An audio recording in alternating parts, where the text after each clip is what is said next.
Yahoo ranks them, and this is where you can see how your player is doing or what your player is ranked. So uh, the season stats and stuff, like the season rankings, can be a little confusing. Like, say for example, right here, if you look at Dwight Howard, he's ranked 219th in the season.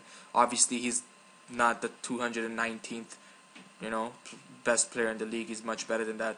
So don't really look at the season stats because it gets kind of confusing, but look at the last 7 days and stuff like that. And next thing is pretty much, yeah, that's pretty much the only thing you need to know about this page right here. Is obviously you know how to set up your rosters, drag and drop your players whatever you want, and then click submit. Always click and submit. So yeah, that's pretty easy. And you can obviously click on every single date here, and you can actually go all the way up till April and set your entire lineup for the whole year. So you don't even need to log in every day. You can log in every week if you want. Right here is your little status update. You can write whatever you want. Status update, and when you write save, these messages will show up on the main page of the league.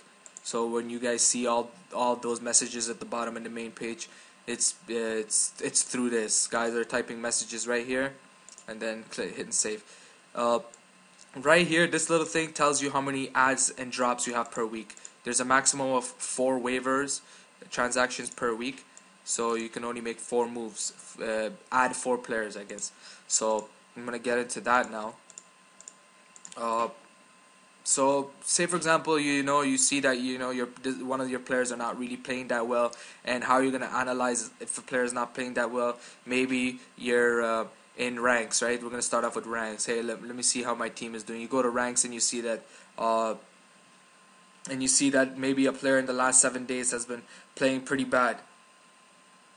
Like right here, for example, we take Gasol. Gasol's been ranked, like 105 in the last 7 days. So we want more information about this. So remember last time we said if you want more information, detailed information about a player, just click on his name. So we're going to click Paul Gasol, brings up this window right here, and we're going to go into his game log and see specifically what he's been doing. So once we get into his game log, we can see all these zeros, and then we see that he's actually not even started these games. So that tells us right there that he's been injured for this time, for this many amount of games, and therefore that's why his ranking is a little bit low and he's not that great. And maybe looking at this, we can make a decision if we want to maybe trade him or not, or if it was somebody of lower caliber, like let's say Thiago Splitter. So I see Thiago Splitter is not one of my best players, so I'm gonna click on his game log. Click on his game log, and I see that he's doing pretty good. But let's pretend he's not doing that good. Then I want to drop him. So these are the transaction buttons: add a player, drop a player, trade a player.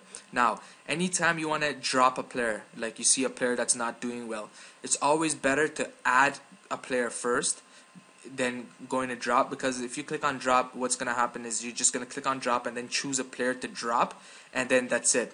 You're back on your team's page and you have an empty slot.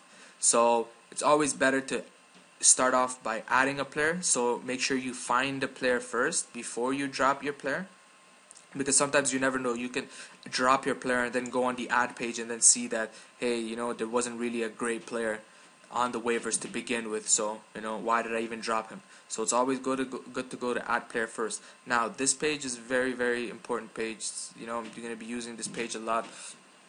When you click on players, you can actually get to this page if you click on this tab right here, players. It's the same thing as clicking on add from right here. So we'll click on players, and this is a list of all players in the entire league. So it automatically shows all the players that are available from right here. So which means all the players that are on waivers that are not currently owned. So if you want, you could see only the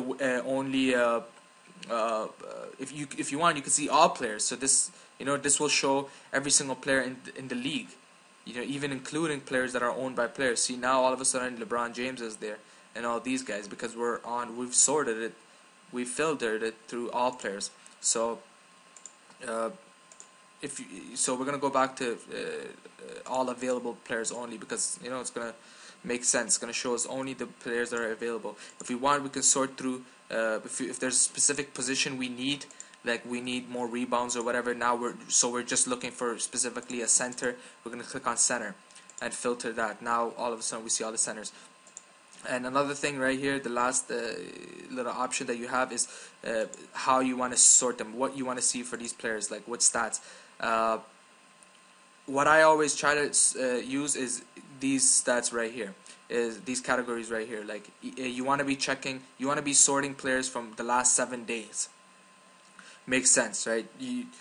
Or the last 14 days, and you could either get you can sort them by the average. So that would mean even if they played one game and averaged 25 points, then that player is going to be on that list, high on that list. Or if you want to go on total, which I think is more meaningful, if you actually go on total, because it gives you the total amount of stats they have. So you might want to sort your searches through one of these, or if you want another neat little feature that's included here is ranks. And it's pretty popular amongst some owners, I guess. If you can click on ranks and you filter it, now you see all available players that are on the waiver, centers, all centers in the league, and I want them sorted by rank. So it's now we see the ranks, same ranking system as we seen previously on the My page. So again, season rankings, maybe not that important, maybe a little bit confusing, but what you're going to be mostly looking at is the last 7 days. So click on the last 7 days, and then now all of a sudden it sorts the best players, the best centers from the last 7 days that are available. So Nick Collison, Dallin Baird, and whatnot. And obviously you can see how they did in the last 14 days, last 30 days. And again, before you add and drop a player, like here's an example, Andre Blatch. You look that in the last 30 days, look, 46, and even last 30 days, even in the average stats, he's 84. Last 14 days, 65. Hey, that's not bad. The top 100 player, that he has to be really good. So we're not gonna go ahead and jump and add the player. We're gonna see his game log. Remember, we want to see the details of this player. We click on the player's name, brings up a new window. We go to his game log, and then we see that, hey, look, this guy has been playing really well all these games. And then when we look on the left, we're like, why don't we look at his minutes? We see that he was actually starting.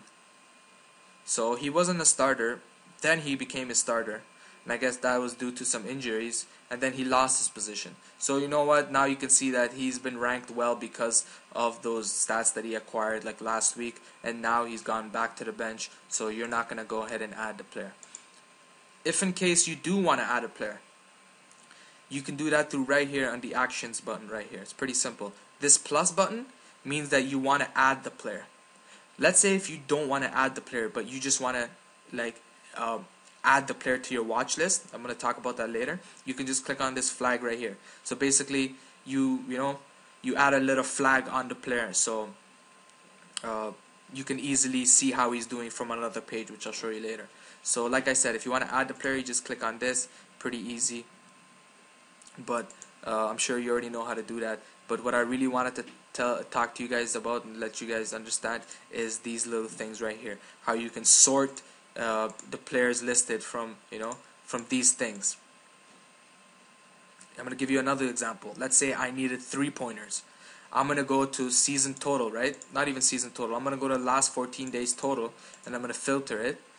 And obviously centers don't shoot threes, and the position doesn't really matter. I'm open to all positions, so I'll go to all players, last 14 days. Now I see all the stats. Now I can sort them through 3-points. So I'm going to click right here, and now it's sorting the players through 3-pointers, and we see Jody Meeks is the best 3-point shooter in the last 14 days. And you want to really look at the details of this page. You can see that he's played 8 games. He's done this in 8 games in the last 14 days, and he's played 28 minutes in the last 14 days average, and his field goal and whatnot.